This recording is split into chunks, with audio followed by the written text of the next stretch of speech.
Hello YouTube, how are you doing? Hope you're doing great. I'm Gasser, you're beautiful, thank you for clicking on my video. And today on this channel we're going to talk about how to be a legendary player in the one and only Call of Duty Mobile. Now before we get into this video, if you want to be a legendary player then please smash that like button, subscribe to my channel and turn on the notification bell if you don't want to miss any upcoming video. And as you can tell, English isn't my first language, so please correct my mistakes in the comment section down below. Now without further ado, let's get into the video. So our first tip today on how to be a legendary player, and one of the most important tips that you may ever get for winning more games, is try to hold high ground. Having the high ground is certainly one of the biggest advantages that you may ever have during a fight, simply because you will increase your chances of hitting headshots and you will always have the opportunity to move backwards to heal up or get revived. On the other hand, your opponent will have nowhere to go and he needs to disengage if he ever wanted to, which will eventually make you able to finish him up. Just imagine yourself on top of a hill, you'll be able to see the entire map and eventually spot enemies easier. Especially when you have a sniper and you know how to use it, all of a sudden you will find that life is so much easier than you thought. Up next, looting dead boxes. One of the most frustrating ways to die in Call of Duty Mobile is to die while looting.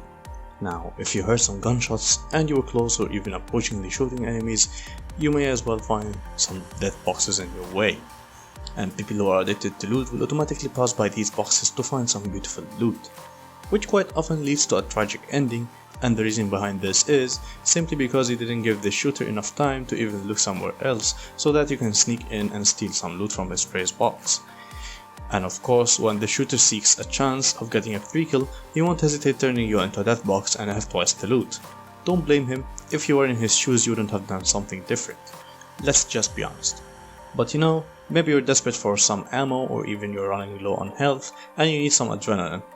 In which case you're dead anyways, so at this point feel free to try sneaking in and stealing some ammo or adrenaline to give yourself basically a second chance of surviving. But then, try to make it as fast as possible and to be constantly moving in random directions to be a hard target. Which brings me to number 3. Try not to stop moving. When an enemy picks up a sniper, he would dream of finding a standing target so that he can hit his precious headshot. So being the target, you need to make it harder for your opponent, and both of us know that standing still definitely won't do that. So simply try to keep moving as much as possible, especially when you are in the open and a lot of snipers are seeking your head. Just try to keep moving and change your directions, or maybe just slide or jump. As long as you're unpredictable, the enemy will find it so hard to shoot you with a bolt action sniper. Number 4. Learn the battlefield. Let's say you're walking in the open watching the beautiful sky and the mountains when suddenly an enemy fires at your back. Now if you try to turn around and hit back, probably you will get killed because you will already be low on HP before actually firing shots at an enemy who's still with full health and undamaged vest. So you need to watch buildings, fences or objects around you in order to be ready to take cover whenever an enemy surprises you. I know sometimes you won't have the time to do that, but at least you will sometimes survive. Speaking of surviving, let's talk about number 5, which is how to 1v2 or more. Now, to be able to single-handedly kill a squad by yourself, you need to be good enough that you can kill each member of the squad in a 1v1. Let's just agree that if 2 players are shooting on the same target at the same time, this target will absolutely have no chance to survive. Except if these 2 players are just so bad and the target is so accurate with his shots, which will never be the case if you're in Master 5, for example, trying to be legendary. So how will you kill them? First of all, you need some cover. Maybe it's a building, a fence, or an object that you have already noticed as I mentioned in the previous point. Then try using this cover to hide yourself from one enemy and engage with the other. At this point you're 1v1 with a member of the squad, so if you downed him, you may temporarily disengage to refill your health or reposition. Now you repeat the process until you're left with only one member and you have your final 1v1. Note, don't attempt to finish a downed target before you are 100% sure that his teammate can't shoot you while you are finishing his teammate.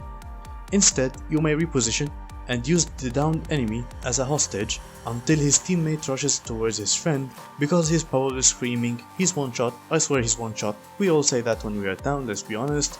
take advantage of this situation, reposition yourself and hit the enemy from a different angle, or even pre-fire him as he is approaching you because he is now rushing to save his friend.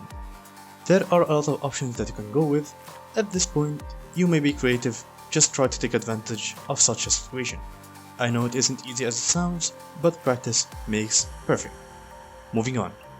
Disengage losing fights. Now, as I mentioned earlier, sometimes you will need to disengage, like for example, you are now having a fight and either you realize that you're running low on health or a third party has joined this battle and you're left with minimal options to work with. Probably the smartest choice at this point is to disengage. Running will sometimes buy you some precious time to maybe heal yourself, revive a teammate, or even reposition to get back to the fight stronger. In which case you'll either surprise your enemy with a 2v2 battle instead of a 1v2, or even show up at a different spot that they haven't expected to get shots from. So disengaging doesn't always mean giving up, in fact it's always about hitting back stronger. Number 7. Teammate. Having a teammate that communicates with you is always a big advantage. Especially in those higher ranks when games are a little bit harder, your teammate can ping enemies and help you with your battles, especially when he's a little bit good at the game. Even if he's not that good of a player, and I'm sure this may sound disrespectful for some people, but you can use your teammate as a decoy or additional health points. What I mean by this is try to flank your enemies while they are busy shooting at your teammate and hit them from their backs. At least that's how I approach 2v2s when I'm matched up with a low ranked teammate. Sorry teammates. Next point. Practice in multiplayer. To get better at fights you actually need to put a good chunk of time practicing in the multiplayer mode of the game. Multiplayer mode is so good for you to test your skills or improve them as you're playing against real players and you'll always have a second chance whenever you die. You can even use this mode as a warm up before going into a battle royale game to make sure that you're good to go and ready to get this win. Last but certainly not least, headphones. Headphones are key in any shooter game. Playing without headphones and just trusting in your phone speakers will put you in a big disadvantage every day in the week.